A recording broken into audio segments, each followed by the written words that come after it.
Hello everyone, দেখো আমাদের ঘরে আজকে কি রান্না হবে। আমার মা কি কাটছে দেখো, কলার থুর রান্না করবে আজকে।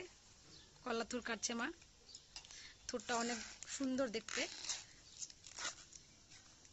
কে কে খেতে ভালোবাসো কমেন্ট করে জানাবে। আর আমার তো খুবই ভালো লাগে খেতে, কিন্তু কাটতে অনেক ঝামেলা। একটা একটা করে বাছতে হয়, কাটতে হয়, আর কষও বের হয় অনেক। আর সাইজগুলো দেখো কি বড় বড়, খেতে অনেক ভালো লাগে।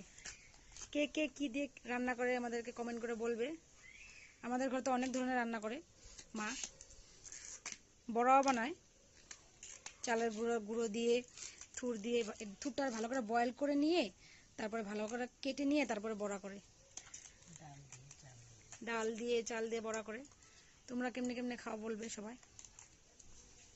এই দেখো বাচ্চা থুরটা কেটে নিচ্ছে, স্টেপ বাই স্টেপ করতে হয়। দেখুন এক একটা স্টেপের থেকে এরকম করে বেরোয়, আর একবার হাতে লাগলে পুরো হাত কালো হয়ে যায় একদম। মা আজকে কি দিয়ে রান্না করবে বলো। আজকে এটা আলু দিয়ে, তারপর জিরা গুঁড়া দিয়ে, আলু দিয়ে, গরম মশলা দিয়ে এমনি বাঁধাকপি যেমনি বানায় এমনি বানাবে। তো ফ্রেন্ডস, আজকে মা বাঁধাকপির মতন বানাবে এগুলো। আজকে বড়া করবে না, আজকে আলু দিয়ে আর বাঁধাকপির মতন বানাবে। কে কে খাবে জলদি জলদি চলে আসো।